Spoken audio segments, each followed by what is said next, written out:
Ya pemirsa, ada kembali di Aplikasi Talk bersama saya Celia Alexandra. Tadi kita sudah main-main ke daerah barat, bagian tengah juga. Sekarang saya akan ajak Anda pemirsa untuk menuju ke daerah timur, yakni di Kabupaten Sorong. Sudah hadir bersama saya ada Pak Salmon, Kadis Perizinan Kabupaten Sorong. Selamat sore Pak. Selamat sore. Apa Ya, kabar? baik, baik. Waduh, saya kalau Siap, misalnya bersama dengan orang Papua tuh mengingat masa kecil. Gitu. Keren banget Pak Papua. siap. Tapi kalau saya ingin berbicara sama Bapak hari ini, Bapak kan berada di Expo Apkasi. Gimana Pak setelah berada di Expo hari ini? Selama 3 hari ya Pak ya? Terima kasih untuk kesempatan bersama TV One pada hari ini. Luar biasa karena kegiatan Apkasi, Expo Apkasi ini bukan baru pertama kali. Ini sudah yang kedua kalinya kami dari Kabupaten Sorong ikut. Dan pada hari ini selama kurang lebih 3 hari, banyak hal yang kami dapatkan. Tapi juga banyak hal yang dari Kabupaten Sorong kami dapat menyampaikan kepada publik terkait dengan potensi Kabupaten Sorong itu seperti apa. Tadi Bapak sebut ada potensi di Kabupaten Sorong. Potensinya apa Pak? Kalau dilihat sebenarnya banyak. Kabupaten Sorong ada minyak, ada gas dari hasil Minyak tambang, buminya. minyak bumi, Oke. gas. Karena itu sudah lama, sejak tahun 70-an itu gas dan minyak itu sudah dieksplorasi dari Kabupaten Sorong itu sendiri. Dan sampai saat ini masih terus ada. Tetapi juga yang kami bawa saat ini juga yang kami tampilkan dalam pameran Apkasi ini juga salah satunya termasuk hasil dari UMKM yang ada yang ditampilkan, yang dibuat, yang sudah ada bersama dengan masyarakat di Kabupaten Sorong itu sendiri. Seperti yang kita lihat di depan kita ini. Oke, sebelum saya menuju ke UMKM yang beragam nih Pak. Mata saya tertuju pada trofi, piala, plakat yang Bapak dapatkan hari ini nih katanya favorit booth Pak. Betul. Gimana Pak ceritanya, boleh disampaikan kepada pemirsa Boleh. TV One? Baik, untuk Kabupaten Sorong persiapan kita kurang lebih ada 2 bulan.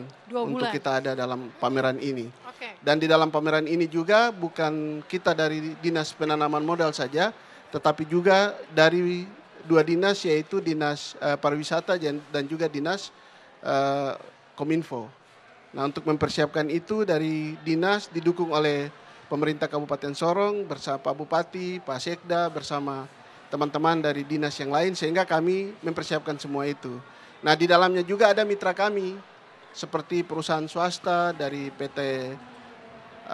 dari BUMD kita, PT Malamoi, Olom Wobo, kemudian juga dari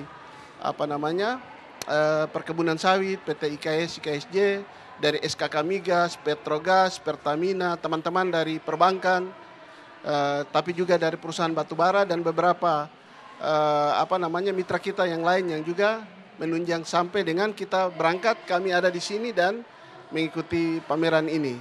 Nah, luar biasa kami di stand Kabupaten Sorong sampai bisa menjadi juara favorit ini karena banyak pengunjung juga yang datang yang menampilkan keunikan kami di Kabupaten Sorong dengan penampilan performance kita dengan budaya kita, itu yang membuat ketertarikan dari para pengunjung dan luar biasa.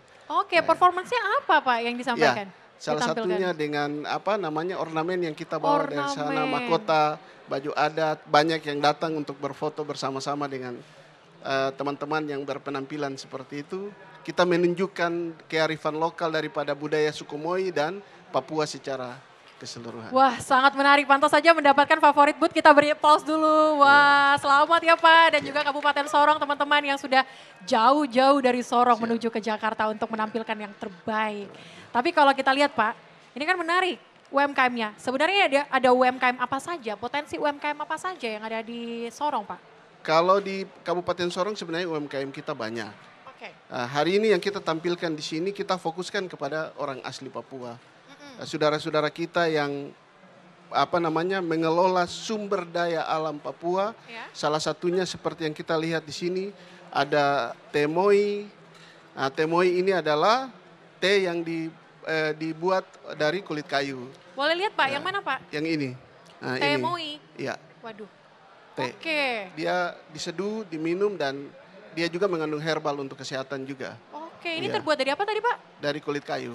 Dari kulit kayu? Iya. Bagaimana kemudian UMKM ini bisa menemukan kulit kayu ini bisa menjadi teh Pak? Jadi ini merupakan budaya dari leluhur sebelumnya. Sehingga dengan kondisi yang mereka lakukan pada saat itu diangkat kembali oleh generasi yang sekarang ini juga. Oke. Termasuk juga dengan garam nipa. Ini pohon nipanya kemudian pada waktu itu dengan kondisi yang sekarang ini tinggal kalau dulu mungkin diambil langsung digunakan, sekarang bisa dikemas dengan baik kemudian dijual dan diolah untuk kebutuhan buat konsumsi kita maupun dijual keluar. Ini garamnya Pak. Tapi kalau ini apaan Pak? Ini pohon nipanya. Pohon nipa. Iya.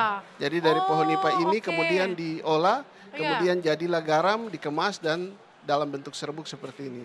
Wah Pak, ini saya baru pertama kali tahu kalau misalnya nipa ini bisa dijadikan garam. Iya. Ini ada manfaat tersendiri kah dari garam yang terbuat dari nipa Pak?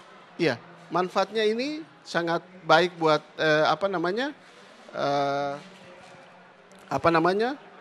hipertensi, tetapi juga buat kondisi kesehatan daripada masyarakat. Jadi ini memang mengangkat budaya atau kearifan lokal itu sendiri yang dulunya ada di masyarakat itu yang diangkat kembali pada waktu-waktu itu dan oleh generasi sekarang diangkat kembali.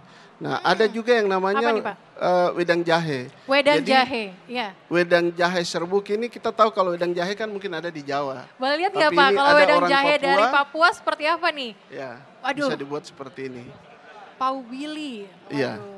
Rempah-rempah wedang jahe serbuk ini buatnya gimana Pak? Kan kita tahu ya, kalau saya taunya wedang jahe dari Jawa seperti yang Bapak sampaikan. Kok bisa Papua akhirnya membuat wedang jahe? Kami juga punya kemampuan untuk bisa membuat dan menyamai saudara-saudara kita juga yang ada di Jawa. Sehingga anak-anak Papua juga bisa tampil. Ini salah satu. Pak John yang juga menggagas dan membuat wedang jahe sampai dalam bentuk serbuk seperti ini. Sampai bentuk serbuk seperti ini. Jadi sangat mudah untuk diseduh ya Pak ya? 13 rempah juga ada di dalamnya untuk bisa dibuat. Jadi ini yang sudah dikemas dalam bentuk saset dan diantara ini banyak pengunjung juga yang mencoba bahkan membeli. Oke, Pak di sini yang unik kan ada pala. Saya tahu pala tuh banyak di Papua, benar Pak? Ini salah satu keunikannya dari wedang dari Papua atau seperti apa Pak? Iya, benar itu. Waduh, pala tuh manfaatnya banyak sekali ya Pak ya. Selain itu ada apa lagi Pak? Selain itu juga ada produk-produk lain seperti ada mie sagu, ada kerupuk dari sagu. Dan mie sagu ini macam-macam, maksudnya bisa dari sagu bisa diolah menjadi mie dan itu dikonsumsi oleh kita juga. Bahkan kemarin juga dijual banyak yang sudah. Jadi ini sebagian hampir semua yang kita bawa ini adalah ada potensi alam yang ada di Papua yang dimanfaatkan, diolah dan dikemas kemudian bisa dikonsumsi ataupun dijual dan menjadi nilai tambah bagi masyarakat Papua atau orang Papua itu sendiri. Oke, Papua alamnya banyak, kaya, terus sekarang diolah menjadi hal yang mungkin kita bisa nikmatin di Jakarta, tidak perlu jauh-jauh, ini sudah bisa kita beli ya. Sudah. Untuk di Jakarta maupun ini udah diekspor atau gimana Pak? Atau mau mencoba untuk ekspor ke luar? Kalau garam nipa ada beberapa produk ini sudah ada yang diekspor tapi ada juga yang masih dalam penjajakan. Mudah-mudahan ke depan nanti kami pemerintah daerah juga mendorong, mitra kami juga ada untuk memberikan dukungan terhadap produk-produk terutama produk orang asli Papua atau anak-anak asli Papua yang menciptakan ini untuk bisa diekspor keluar nanti. Oke, mantap Pak. Tapi apa yang menjadi harapannya Pak? Mungkin harapan ke depannya agar UMKM di Papua ini semakin maju dan juga dunia bisa tahu bagaimana potensi alam yang ada di Papua dengan produk-produknya. Potensi Kabupaten Sorong cukup besar. Hari ini kita buktikan, bukan karena kita juara favorit saja, tetapi juga kita datang dengan anak-anak Papua yang menunjukkan hasil yang luar biasa. Mereka mengangkat kearifan lokal, mengangkat budaya lokal, dan mereka menciptakan sesuatu yang baru. Harapan saya ke depan, bukan saja beberapa orang yang kita bawa hari ini dengan produk mereka, tetapi pasti banyak anak-anak, banyak orang Papua yang punya kemampuan, yang bisa tampil mungkin ke depan lebih banyak lagi dengan produk-produk yang dihasilkan yang luar biasa lagi Pak. Oke Pak Salmo, terima kasih banyak sudah bergabung bersama dengan saya. Tadi kita sudah lihat pemirsa bagaimana potensi dari masyarakat Papua, khususnya untuk Kabupaten Sorong. Ini sangat mantap sekali Pak. Percaya, kita bisa gitu Pak ya? Kita bisa untuk melakukan yang terbaik buat Kabupaten Sorong. Waduh, luar biasa sekali pemirsa, rupanya ini banyak sekali manfaat. Sagu yang kita ketahui ini adalah, ya kalau kita tahu sagu itu biasa kita makan secara alami saja, tidak diolah. Namun sekarang kita tahu ada produk yang dibuat oleh teman-teman Mie dari Papua. Ini adalah mie Sagu. mie sagu. Iya. Yang pasti manfaatnya luar biasa.